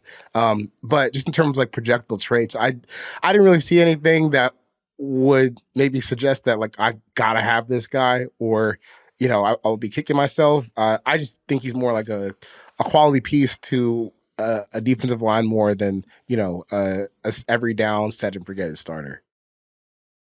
Yeah, him and Stewart, or Shemar Stewart, they're different spots, but they have some similar qualities and similar negatives. You can see the easy movements, see how they win off the ball, but then they're just out of position sometimes, or just they run past where the ball is. They don't really diagnose what's going on. Like, okay, oh, wow, I won this, and I'm just getting trap blocked, or, just doesn't play the game with awareness. And defensive line, not to knock defensive linemen listening to this, former or coaches or players, or you, Charles, don't have to have all the wherewithals. The awareness doesn't have to be high. It's get the ball, find the ball, make sure I stay in my gap, all those things. But the fact that sometimes you're consistently out of place, it stands out. And that's where you can point it to maybe some lack of production. But yeah, these guys I always struggle with because it's like, yeah, I get it. There's the traits, but they play at a position that's like, you got to do some things. There's got to be something you can point at where it's just sustained play and you're impacting the game. So I think someone will take a chance on him, obviously, because of just the traits and look at him and you see the flashes. But he, like Stewart, to me, just has some buyer beware. With you got to be in a good ecosystem and maybe get out of him. I like what you said, kind of does a little bit of everything, but it's just like, what do you do though? Like, what do you say you do here? Yeah, that's kind of what I get at when watching him. And I think another reason why people like watching Walter Nolen is, I mean, in space, like you got some good get off when he's able to get some space. Like he can close ground pretty quickly, but it's like the down to down. Like I think that to me sometimes that can be secondary when you're looking at defensive linemen. Like, bro, are you gonna get your ass kicked off the ball or what? Because if that's gonna happen to you every once in a while, then I don't really even care that much about the other stuff because someone's just going to run at you every other play. And I think with him, like the upper body strength still has a lot of way to go. But when he can get in space and start moving, or if he can win like right off the snap, that's when it looks good. But sometimes, not to just like go all poo-poo on college football, but sometimes when you watch some of these games, like the offensive line technique is so bad. Like stuff God, dude. Stuff you just don't see in the NFL, whatsoever. So I think for a guy who just wins, like it's got to be in the first second of a play, or it's not going to be launched. That's a little bit scary to me. Which I think makes him more of like a guy who you probably draft in the second round and see what happens more than someone who's solidified in the first round. Yeah, no, that's not to go poo-poo on all of it, but that's how I feel like. Get the ref out of there too. Get him out of the middle of the field while we're at it. While watching a college football film. Oh my God! And it's also you video guys, you video GAs, learn to use the controls on the video. Get some practice reps at it while we're at it. I want to talk to them too. But let's go with a guy. Maybe this will cheer us up. Let's go with a guy that we're both high and actually fairly high around in the consensus. That's Derrick Harmon from Oregon. 27 on the consensus big board, 21 on your big board, 15 on my big board. I'm too low on him, I think. I feel comfortable with 15. He might creep up to maybe 14. I gotta see. I say all these things and then I look at the board. I'm like, oh, that's why I have him here. That's why I did it here. I'll start with Harmon. I like him. I think he just does stuff. He can line up across the defensive line. I believe he is going to be a defensive tackle, a true 3 technique type defensive tackle. But you can move him on the inside on rush downs. More inside, I should say. You can put him on the outside. He's really good on twists and games. He keeps his feet. I think, again, I'm not predicting a 10-sack guy, but this is a guy to contribute pressures and some sacks and get you a handful of sacks. But I also think he's really good against the run. The guy that I ended up comparing him to, and I actually feel really good about this as time has gone on, this is his high upside, so no one slit my throat for saying this, is Akeem Hicks, the old Bears defensive tackle, where I just think that his good play against the run while contributing against the pass. I think he could project to a 2-gap defense where he has to hold up against his blocks, a gap shooting defense where he has to get upfield. I think he's really good. I already mentioned this, but the twists and slants and all those games and everything, I just really like Harmon. I just think his skill set translates. Like he just does a lot of things. He gets the big explosive plays like TFLs and sacks, but also just does the in-between stuff. Where he's not out of position and he's actually just contributing, holding his gap, doing his role real well. I think he's a high floor player with some ceiling to tap into, and I think he tested quite well. So if you can't tell, I really like Derrick Harmon from Oregon. But Charles, you have him at 21. Thoughts as well, or maybe some negatives if maybe throw some cold water on maybe on maybe my very, very high praise of Harmon. Well, no, I see the reason why I was just thinking to myself, I got to move a little higher, is because I kind of agree with all that. I don't know. I don't really have any negatives. I guess maybe the negative is like he's not like a Mason Graham level athlete, but he's more than good enough to hold his own. And I think even like be a productive pass rusher in the NFL. So I well-rounded guy, like high floor, high ceiling. I don't really know why more people aren't talking about him. Maybe that's just me not consuming as much draft stuff as I should be. But this is a guy who I think is a certified first round defensive tackle. Plays Yeah. for a long time. And helps you win like against the run and the pass. Like he's a bigger, heavy-handed guy, but he moves well. He's got some pass rush moves, got some juice. Like I don't really see too many holes in this game that would make you afraid of taking him like in the top 20 or maybe even a little higher than that. Yeah. Yeah, I feel like it's safe. Like I said, I have him whatever 14, but top 20 feels like this player all the way. I just think he's just one of these guys that's scheme proof to me. Like it's just like no matter what you're going to ask him to do, he's going to be able to contribute to what you're doing. So I just like players like that. We'll go one more that's in both of our top 50s. That's Tyleik Williams, or the last guy I should say that's in both of our top 50s. Tyleik Williams from Ohio State, big, brawly dude. He is 40 on the consensus big board, 31 on your big board, 38 on mine. Man, Charles, why do you have him at 31? I'm a fan of Williams, so I'm excited to hear what you have to say about him. He's just a loaded line of scrimmage, man. Man. He's a big dude. He's a big dude. I think we had mocked him before free agency. One of my mock drafts, we had mocked him to the Vikings a couple times, I think. Just as like, hey, you need to get tougher up front. Here's like in the end of the first round, top of the second round. I think that this is just like a totally defensible spot for him to go. Well, what do you weigh in the combat? Like 335, 340 at 6'3"? 334. Yeah. and like, dude, he looks like quarter hands. Yeah, he looks like it on the field too. Like I don't know what his combine is. I don't really need to see it. I'm not really expecting him to go out there and be, big time pass rusher in the NFL. But if you just need a big body that can move a little bit and really help you anchor against the run and just kind of dig in and get ready for some of those doing power plays, that's a guy that I would be looking for. Like if I missed out on Kenneth Grant, I don't think that this is really too much of a drop off from where he's at. Yep. I'm with you. I think of that tier, Kenneth Grant, the tier of players, I should say, late first, early second graded players. Grant's more at the top end of that tier for me, and Williams is just like in the same tier, but more, like a notch below if you're splitting the tiers up. He's just a monster, man. It was just, what you're getting. Like he's going to stop the run. That's why he is in, but it moves well. He's not a big stiff. I want to bring that up too. Like he's good on twists in games, but it's like, I think I can just project this guy to play 20 snaps and I'm good. And there might be more. And just, there's a couple defenses out there. Hello, Cincinnati Bengals. That need some help, need some guys that can plug the run and clog up the run.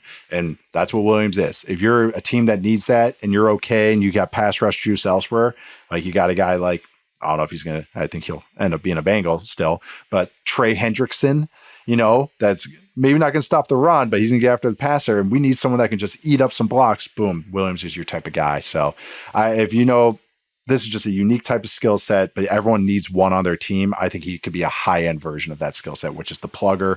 Would get you maybe a sack or two throw in there throughout the season. 2, 3, 4 sack kind of guy, but really clog up the run. I want to talk about one last guy that is in your top 50. He's consensus 78. Did not make my top 50. I think is one of the most interesting players in the draft, and that's Deone Walker from Kentucky, who... he is the test of there's not many humans built like this. What do you do with him? I will just give out his numbers. He measured at 6'7", 331 with 34.25-inch arms and 10 and 5-inch hands at the combine. He did do the jumps, 25-inch vertical jump at nearly 330 at 330 pounds. I love that. But Walker, I totally get why you can keep him high because there's just not many guys built like this. Why do you have him though in your top 50 at 48? What is the upside of Walker and staying bullish on him, I should say? I will say this was made before like combine pro day stuff. I thought he was going to be a little bit more athletic because I think at the pro day he ran like the 5.3s or something like somewhere around that. Yeah, wasn't a great showing for him this offseason. But man, the high end stuff on his tape is. It's kind of crazy sometimes, especially when you go back not just to this year, but to the year before, where they had him playing like real defensive end sometimes, and he was like impacting the game out there. He's can be loaded the line of scrimmage when he's playing nose tackle or other defensive line spots. I mean, he's just a guy that can do a lot of things, which is something you don't see at 6'7", 331. But I mean, there's a lot of red flags here, right? Like I think I say this, someone like this is just purely off. Like if I was going purely off what the best version of Deone Walker can be, he'd be a lot higher than this. So like this is kind of a compromise between like what he could be and what he is right now. I think when you watch him play, you see the best of his game. And then you look at, okay, well, he didn't play like that all the time. The production wasn't great this past season. You go to the combine, you're jumping 25, inches in the vertical jump. You go to the pro day, you run in a 5.36. He had a 1.9 10-yard split at this pro day. I mean, those are really, really bad numbers for defensive linemen. And it is a red flag because I just feel like he's capable of doing better than that when I watch the best of him play. So like low production, poor draft process. Maybe you're looking at a guy who has some motivation issues, to put it one way. Yeah. But to put it one way, if someone's gonna look at it like in the I think probably right now you're looking at like top of the third. Maybe you just say, right, we have a defensive line coach who says I can fix him. Maybe we'll give it a try because like the best version of him is a pretty good player, Vrabel's gonna be.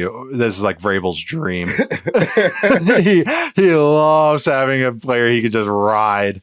And this might be it. I know it's just the globe theory, the world theory. There's only so many guys built like this. And if you get the upside and get that motivation, which is so hard to bet on because, you're worried about weight and character and all that and how motivated he has been, it's just like, what are you going to get out of it? Because the downsides aren't worth it. All right, we're going to waste snaps on this guy. And okay, he can't even impact the game. He just stands there. Like, oh, man, you can't really take that high. But man, you just see him. Like you said, you see just those couple snaps against Georgia this year, and you're just like, there's not a lot of guys that can do that. And he was the reason why they would stay in that game. He was the big reason. I've been trying to just rack my brain. You're right, and that's what your unblockable upside. Unblockable upside. That's the 1% chance of hitting that. And that's going to tempt some team. And, you got to read between the tea leaves or read between the lines, read the tea leaves. He's falling for a reason. So obviously teams are talking and lower on him. And I just try to find in my head, I'm like, who's a guy that he even compares to, like through my mental Rolodex? The Jaguars used to have John Henderson and Marcus Stroud, big, tall defensive tackles like this. But you look at their college production, it's insane. Those guys were like impacting the game and playing hard on top of being gigantic dudes. So that's why it's just hard to even just compare him to a guy in through my history, like my mental history of it. So someone's going to take a risk. Yeah. Just more matters where. I looked up his profile on the Relative Athletic Score website. Yeah. It's got a 3.64 and basically like the best player out of 10. Out of 10. The best player that was like a high end comp for him, I guess, on this one in terms of just like career success is like Eddie Goldman, who also had Eddie Goldman had a 1.89 10-yard split, 26 in vertical, 5.28 40-yard dash. They benched about the same. Deone's about 3 inches taller, but they were the same weight. I thought it was kind of interesting just to look at like their explosion scores basically damn near mirror each other. So maybe that's it for him. But, before Eddie, I guess, got a little confused on if he wanted to keep playing football or not, he was a pretty good player for the Bears, He was solid. Yeah, no, he was a nice rotational player or a nice starter, quality level starter, I would say. I know that's a good one. I like the Eddie Goldman actually comparisons. That's actually like a nice mid-level projection for Walker. I actually never even put that one together. Eddie was a little shorter, but maybe that's why I just didn't stand on my head. But no, good shout out there. Those were the players that made our top 50. Others to know: TJ Sanders, South Carolina; Alfred Collins, Texas; Darius Alexander from Toledo. I liked him. He had a really nice Senior Bowl week. wouldn't say it's to that. Had a nice testing this offseason as well. Kind of reminds me of Keanu Benton a little bit for the Steelers. Also, go Badgers, kind of that role. I like him in the second round, maybe late second. Joshua Farmer, Florida State. Shemar Turner from Texas A&M. And then Omar Norman Lott from Tennessee. Tennessee rotated their guys a lot. He's got good pressure rates and everything. I was kind of a little underwhelmed by the film, though. I was really excited. I thought he was going to just be this like sniper in there, blowing things up. And it was just kind of, he's good on games and twists and everything, but kind of wasn't overwhelmed by his film. So had to check those guys out. But Charles did a great interview with a player that we talked about. That is Landon Jackson, edge defender from Arkansas. You've heard us referring to defensive line techniques a few times in the show, or alignment, I should say. And that really matters for defensive line scouting or matters for just projected role.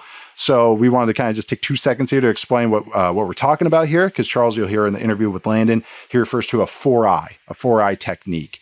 And defensive line technique, which is Charles's wheelhouse, so I don't want to go all the way in here, but head up is 0 on the center, and you work from there. And then you get all the way out to a 9, which is on the outside. But a 1 technique, which you'll hear, we always say 1 tech or a nose tackle. A 1 technique is on the either side of the center, the outside shoulder of the center. And then if you go 0 to 2, 2 is head up with the guard. And then a 4 is head up with the tackle. And then when you hear a 2-eye inside of a 2-eye, that is inside shade of the guard. When you hear a 4-eye, it's the inside shade of the tackle. So Charles, real quick, when you say 4-eye, or you just say it offhand, what are you kind of referring to? Maybe with a role type of defense or scheme or anything, what a 4-eye you kind of see is, and why is that kind of a big thing right now in college football? First of all, like, you're just fighting for your damn life, man. Like, you're playing because double teams, baby. I think people have asked me a lot about why is it 4-eye, and I'm like, you're really just trying to keep the even numbers as head up, just to not confuse people. So 0 is head up in the center, like you said. 2 is head up in the guard. 4 is head up on the tackle. 6 can be depending on who you talk to. It's head up on the tight end. Or it can be, a little bit outside. There's no 6-eye. Yeah. There's no 6-eye. So just to make it more confusing, there's no 6-eye. Inside, so you would think, 2, 4, 6, 2-eye, 4-eye, 6-eye. That's easy. Odd numbers are outside shoulder. 1, 3, 5. No, because some genius back in the 70s or 80s, Paul Brown, whoever came up with this, they went, no, inside shade of tight end, that's a 7. What? Yeah. That's a 7, and then a 9, and you'll hear this term all the time, wide 9. That's like a outside defensive end, outside the tight end. Loose 9 is a real wide defensive end. But why is a 4-eye fighting for your life all the time? Because you're inside the shoulder of the tackle. Correct. Which means the closest next defensive line to you is probably going to be a 0, who is going to be dealing with the center. So for most blocking plays, like if you have 3 down defensive linemen, someone's eating a double team.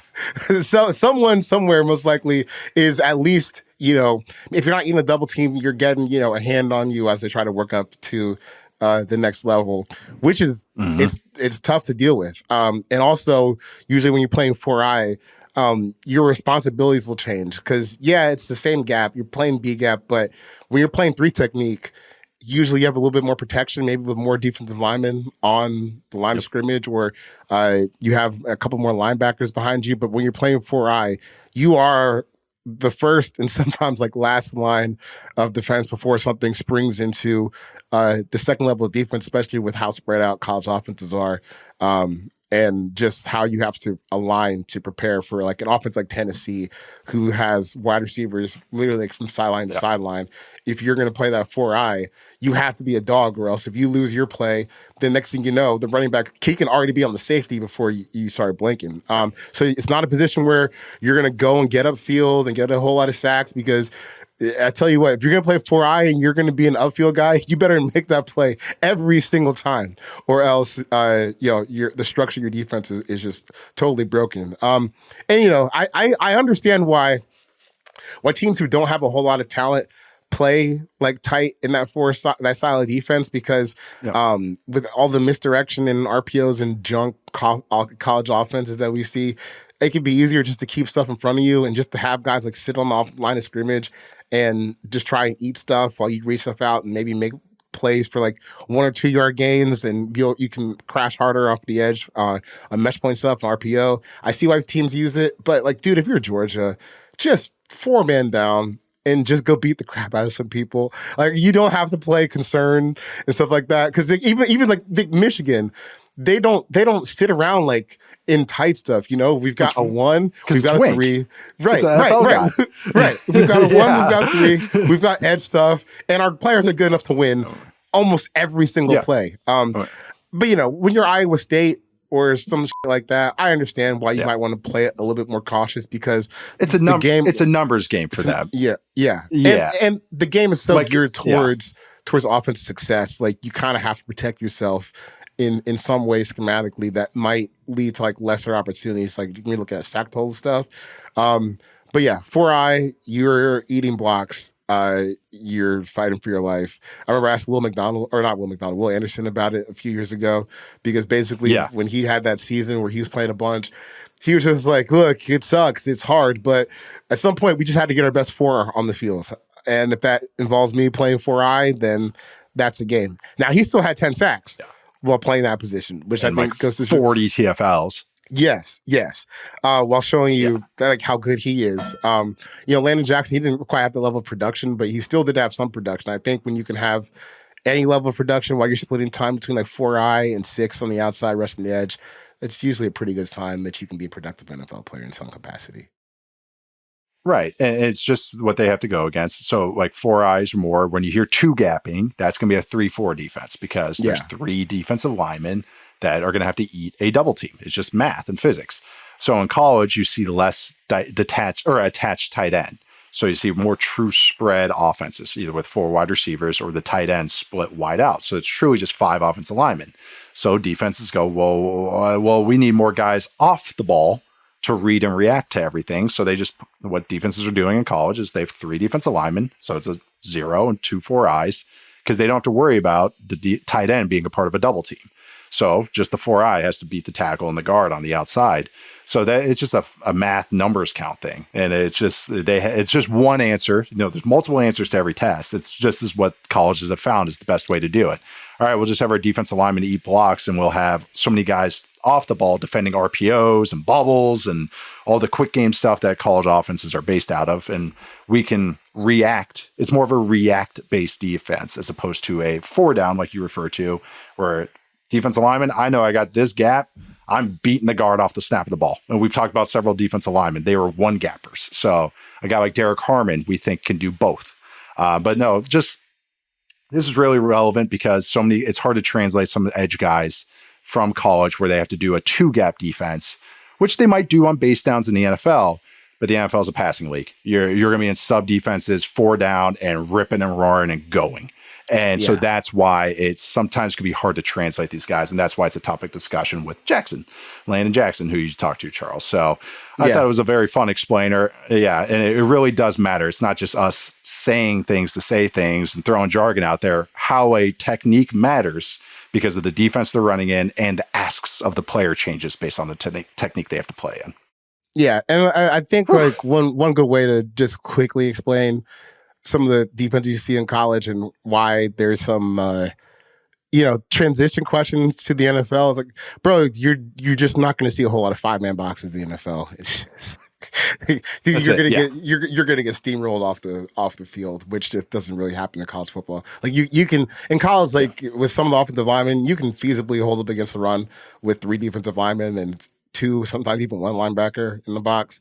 But in the NFL, you run like that, your Saquon Barkley is going to get 400 yards in you, man. It's just not the same. In college, you just have the 1 linebacker, and you go, oh, we run a zone read. There's another one for 20 yards. In the NFL, you do it, and then there's the quarterback getting decapitated after 1 step. Like that's the difference. Defensive ends. Oh, the defensive end can play both the read and the quarterback. Like, that's different. Yeah, so little style changes. But here we are with Charles's great interview with Arkansas defensive end Landon Jackson. We are joined by Arkansas defensive lineman Landon Jackson, projected top 50 pick in the upcoming NFL draft. Landon, how you doing, man? I'm doing great. Just out here training, excited to get to my pro day, and excited for the draft. Yeah, so I've been watching your tape. We've been doing mock drafts, big boards. Been a big fan of what you put together at Arkansas. And as a guy who played defensive line, little Division III back in the day, I kind of want to ask you some questions about your role at Arkansas and how you kind of see yourself projecting to the NFL. So within what you were asked to do at Arkansas, like primarily play on the edge, a little bit of 4-eye inside the offensive tackle, that's still, a big flip of responsibilities from 4-eye to playing outside. And I first just wanted to ask you, for a guy your size who's, pushing 270, what are the differences for you rushing between, a 2-point stance on the edge or maybe a 3-point stance inside? Yeah, a lot different. Whenever, depending on the team I go to, we'll really debate the weight I play at. If a team wants me to play more of a bigger end position to where I'm playing more 4-eye, more 5, not a whole lot of stand-up 9, outside linebacker-ish, then I'll definitely bulk up if I'm playing that position. But if there's a team that wants me to, I've been getting talked to a lot of teams about playing more of like an outside linebacker position. So at that, if I'm playing that position, I'd really like to sit between 65, 70. So I felt really, really smooth in my coverage drops at the combine, and I feel like I move really well at this weight to play more of that outside linebacker position. But definitely, I definitely know how to play the 4-eye, play the bigger end position just from college, and I would definitely be more than willing on getting back up to 75, 80 to play that position as well. Now, what was your experience like playing 4-eye? Because I think what's interesting about college football is you have lots of different body types playing that spot now. Like I remember a few years ago when Will McDonald was coming out of the draft from Iowa State, he was like 230 playing 4-eye on a good amount of his snaps. So just for people who don't know, like what is the difference in battle between 4-eye and maybe playing like 6 or 7 on the outside? Yeah, basically in that 4-eye, you're more prone to double teams, and you're being lighter at that position is harder to hold that point with 600 pounds coming out at you. So yeah, it's a big difference. And that's why if you're going to play that position, you definitely need to have some weight on you or just be strong as hell. Now, you said you were, teams were looking at you as an outside linebacker. How often did you drop back in coverage in college? And, how did it feel, maybe the first time you were out there in zone coverage against some SEC team? Not a lot this past year, my senior year, but my junior year, I dropped a whole lot. So definitely have a lot of experience from my junior season, and then just been working it a lot throughout this offseason, trying to get all know all the ins and outs of the coverage and everything like that. And I feel like I've gotten really good at that, and I feel really comfortable playing that as well. So, I'm excited for it. Do you remember the first time you dropped back in coverage in a real game and how that felt? Yeah, I did. I did. It was early on last season, and you're just kind of like, you're not used to it because growing up as a defensive lineman your whole life, you're rushing the quarterback. You're not dropping the coverage. So it's like, it was scary the first time, not knowing what was going to happen. But at the same time, as it went on, you just get used to it and get comfortable doing it. It's the same way you get comfortable setting an edge or rushing a quarterback. Yeah, I remember when I was in college, we if it wasn't pertaining to defensive line in film session, I was usually knocked out. And I'm just going to speak for myself on that one. So I remember the first time I was asked to drop back into like the flat, I was like, oh boy, there's a running back in space. Oh, yeah. And I got to bring him down to the ground. I'm a little scared about that. Florida game last year, I remember I had running back man, and they motioned the running back out the core. We didn't put a check in where we switch off or anything, so I had to stay with them. And I walked out there with them. They motioned them back in, and thank God they checked out of it. That situation, notice a 275-pound defensive end covering your, it was ETN that was there at the time. So dude's fast as hell. In that situation, I'm running a little wheel with him. And yeah, but they checked out of it, thank God. And he stayed in the block. So I was allowed to just add on rush, and made me real happy. Who are some of the toughest offenses that you had to pass rush against in college? Whether it's Tennessee, because they run offense that's way different from other schools. Even schools like Ole Miss who are dropping back a ton. Who were some of the toughest teams to come after from a pass rush standpoint? Definitely toughest teams to play against more so would be the Ole Misses, the Tennessees, those tempo teams. Because I mean, like you said, you played college ball, you know how it is. You're out there. I mean, if a drive's longer than 8 plays and they're tempoing, you get to dying. So yeah, they can get on those little quick drives and then hit you out of nowhere with a pass, and you're just like, oh. But yeah, so no, it's I mean, definitely those teams that tempo like that. But then this year, definitely the LSU's, Texas's, really talented offensive linemen. So it's a mixture of teams that have a lot of talent, and then some teams just tempo like crazy that run you dry.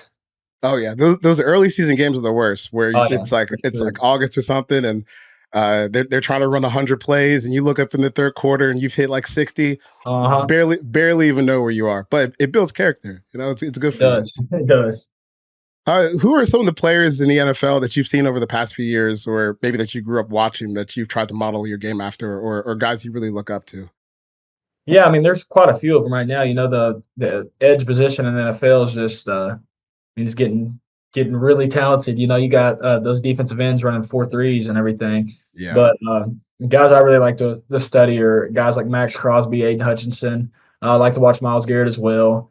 For guys that play more of a thicker end and then slide inside some would be like an Eric Armstead, Cam Jordan. I like watching them as well. So yeah, I mean, overall, there's multiple DNs in this league that I feel that I could film study and it'd really help me. But I really like modeling my game after people that are kind of built more like me. So I like watching those guys that are longer levered, taller guys like Aiden and Max. Now, the teams have spoken to you about playing as a thicker, maybe head up end uh, in the NFL. That's something you feel comfortable doing. I'm guessing. Yeah, for sure. Like I said before, I'm comfortable either way. Just once I get that heads up of how I'm playing, I'll either put the weight on or stay the same. So Yeah. Now, I want to backtrack a little bit, going back to the early portions of your college career. You originally committed to LSU. yep. Um, and the first question I have for you: do you have any good stories about being recruited by Ed Orgeron during that time? Because he Oh was coming off a heater with that national championship. yeah, no, that was big time. I actually committed right after they won that national championship.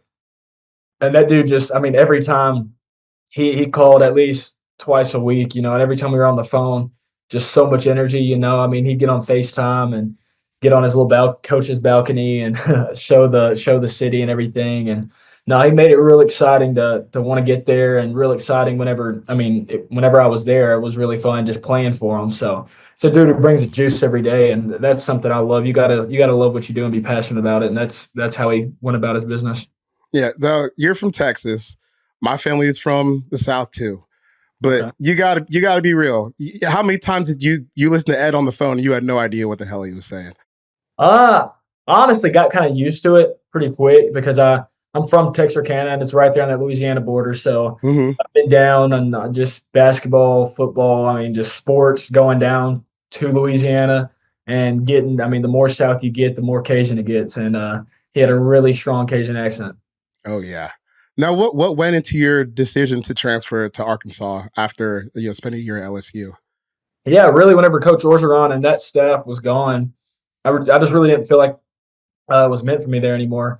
I felt like I just kind of had that gut feeling that it was time for me to make a change and start fresh somewhere else. And I made that decision. And going to Arkansas, in my opinion, is probably the best thing I could have done looking back on it.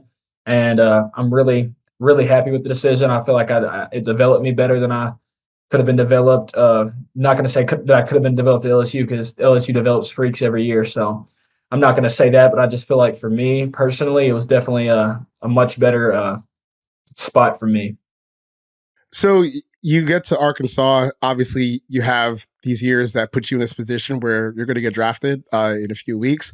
So do you view your story as like a positive success story? Obviously, for the transfer portal and what guys are going through now, because we've seen a lot of guys recently where they transfer to a new school, Jaden Daniels, Bo Nix, Michael Yeah. Penix, you could end up as a first round pick. So how Mhm. beneficial do you view the transfer portal in general for college athletes? I think it's great. I feel like there is situations where a lot of guys are transferring for the wrong reasons. I feel like if you're transferring worried about money now and NIL and this and that, then I don't really view it as smart transfer. If you're transferring because you just don't feel comfortable in the position you're in and you're real down and just don't feel like you're able to reach your full potential there, then I understand it. But if you're transferring just because another school could pay more or stuff like that, I don't really see the point in that. At the end of the day, we play this game to reach the main goal, and the main goal isn't NIL money. The main goal is making it to the NFL. So, I mean, it all depends what intentions you're going into it with. And I feel like I went into it with the right intentions. I mean, there was no NIL at the time, so I can't really speak for anybody else. But I mean, sometimes, I understand you do gotta help. I mean, do what's best for you, yourself, and your family. And if somebody's paying you double, triple what another school would, then you got to take that. But at the same time, you shouldn't go into the portal just because, I don't feel like I'm making enough, this and that. If you're in a great position and feel like you can excel at the school you're at. Yeah, so you seem like a pretty competitive guy. Is that what drove you to participate in the combine this year? Because now it seems like guys throughout the entire draft are skipping out on the athletic testing. What kind of drove your decision to participate and run the 40 and do some of the other drills? Man, what drove me to do it is a lot of teams, just from what I've heard, did not really think I was super crazy athletic. And I was like, I mean, I can't lose nothing doing it. I can't tank my stock by doing it because I know I'm a freak. So I just got to get out here and do what I know how to do. And all it's going to do is rise me up these boards, And I was sitting in that range to where if I didn't do it, I wasn't going to not do it and take the risk of falling. I was like, I prefer do it and make them know, okay, you're either going to draft me here or draft me a lot higher. So that was my mindset going into it. And I was confident the whole time. There was no doubt in my mind that I was going to hit the numbers that I hit. I honestly hit a much slower 40 than I planned on running. I was testing a lot better. You still ran a 4.68 for your size. It's pretty good. Yeah, I know, but I was testing a lot better at training. I think my 10-yard split was a 1.65, and I was consistently in the 1.5s at training. So it was kind of a bummer, but at the same time, I couldn't be upset, like you said, with the 4.68, and I couldn't be upset with, my vertical and broad and position drills either. So all that kind of just showcased how athletic I am, that I can drop into coverage, that I can bend and move at my height. And then also it showed how explosive I was with the vertical and broad jump. So I think I showcased what I needed to showcase to show these teams that I'm just athletic, if not one of the most athletic defensive ends in this draft. Yeah. But before we let you out of here, one thing I like to ask guys around this time of year, what was your welcome to college football moment? Because I remember last year or the year before, I asked Will Anderson, and he said when he was a freshman, he went up against Deontay Brown, who played offensive line at Alabama, and he was 380 pounds. And he just couldn't believe that anyone was that big or that strong or that quick. So what's yours? You got to campus, you're like, playing something a little bit different than I was last year. Yeah, man, it was crazy. You get into school, and that was the first year of COVID year. So that was the first time you have some 6th, 7th year guys, or more so 6th year, a lot of 6th year guys that are pushing 24, some even 25, and I was going in at 18. And so they're just so much more developed, so much more naturally gifted, not naturally, but just developed more so over time. Yeah.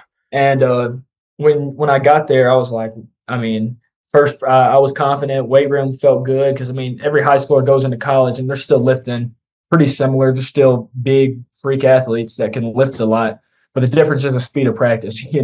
That's what really shocked me. We go out there, they don't really just tell you about warm-ups, this and that, and how fast everything goes. You just kind of got to get in line and follow the leader and just look at the person in front of you, know what's going on. And that's what kind of was my wake-up moment, just kind of like going into practice, not fully knowing what was going on, trying to figure everything out.